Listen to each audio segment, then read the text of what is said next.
ये कहानी है आदित्य की, एक साधारण डिलीवरी बॉय जो जिप्पी फूड में काम करता था। रोज की तरह उस दिन भी सब कुछ सामान्य था, लेकिन किस्मत ने कुछ और ही तय कर रखा था। रात के 9 बजे आदित्य के मोबाइल पर एक नया ऑर्डर आया। लोकेशन थी Rishabh apartment, flat B13, sector 91। यह एक ऐसी जगह थी जिसका नाम उसने पहले कभी नहीं सुना था। उसने सोचा चलो आखिरी डिलीवरी है, जल्दी से काम खत्म करके घर निकलता हूं। उसने बड़बड़ाते हुए बाइक स्टार्ट की। आदित्य जैसे तैसे उस इलाके में पहुंचा। सड़कों पर गहरा सन्नाटा था। ना कोई गाड़ी, ना कोई इंसान, सिर्फ अजीब सी ठंडी हवा जो बदन में उतरती जा रही थी। कॉलोनी के अंदर घुसते ही माहौल कुछ अजीब लगने लगा, जैसे कोई छिपकर उसे देख रहा हो, पर सामने कोई न था। ऋषभ अपार्टमेंट्स का गेट खुला हुआ था और गार्ड रूम भी खुली हुई थी, लेकिन गार्ड रूम में नहीं था। वो अंदर गया, बाइक पार्क की और मोबाइल से कस्टमर को कॉल करने की कोशिश की।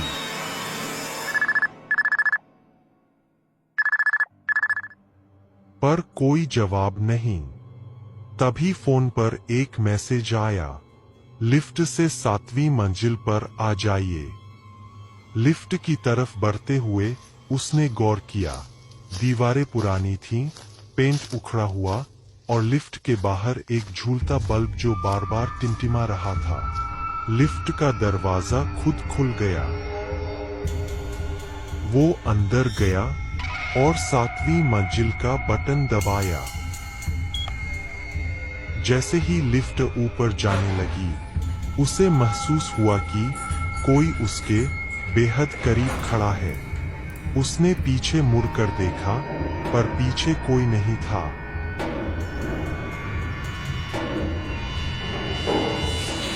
सातवीं मंजिल पर लिफ्ट का दरवाजा रुककर खुल गया।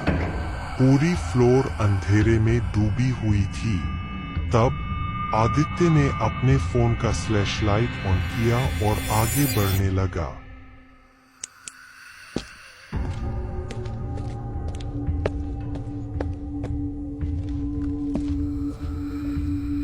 B13 का दरवाजा पहले से ही आधा खुला हुआ था, जैसे कोई पहले से ही आदित्य का इंतजार कर रहा हो। आदित्य ने आवाज लगाई, हेलो सर, आपका ऑर्डर, डिलीवरी। कमरे से कोई आवाज नहीं। आदित्य हिचकते हुए दरवाजे के अंदर घुसा। कमरे के अंदर धूल की परत जमी थी, दीवारों पर पुराने अखबार चिपके थे और एक कोने में टूटा हुआ झूमर झूल रहा था। तभी अचानक पीछे से दरवाजा जोर से बंद हो गया। आदित्य ने कांपती आवाज में कहा, कौन है? मजाक मत करो। अचानक दीवारों से फुसफुसाने की आवाजें आने लगी। एक अजीब सी डरावनी आवाज गूंज उठी, अब तू कहीं नहीं जाएगा। जो इस रूम में आता है वो यहीं रह जाता है, हमेशा के लिए। आदित्य के रोंगटे खड़े हो गए। वह पलटकर ऐसे भागा जैसे मौत उसके पीछे पड़ी हो। वह सीधे लिफ्ट की तरफ दौड़ा। लिफ्ट खौफनाक खामोशी के साथ आई। वो अंदर घुसा और दरवाजा खुद ब खुद बंद हो गया।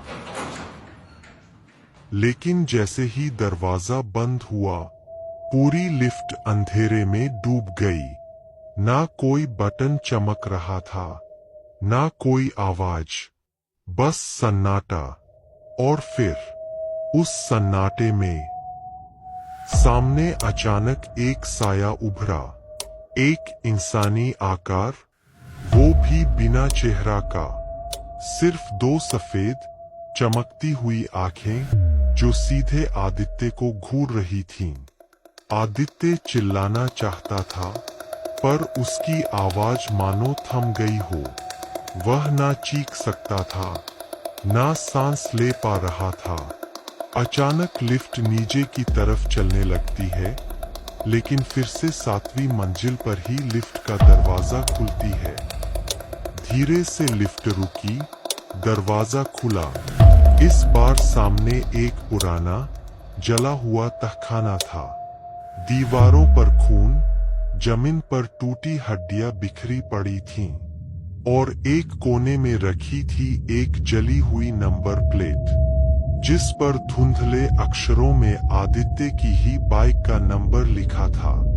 और तभी एक गहरी डरावनी आवाज गूंजी, जैसे कई आत्माएं एक साथ बोल रही हों।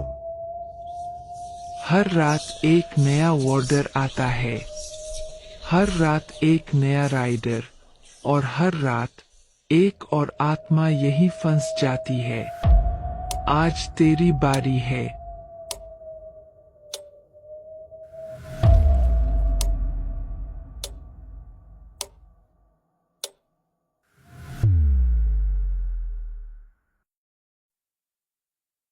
अगली सुबह जिप्पी फूड वालों ने पुलिस को कॉल किया। सर, हमारा डिलीवरी बॉय आदित्य कल रात से लापता है।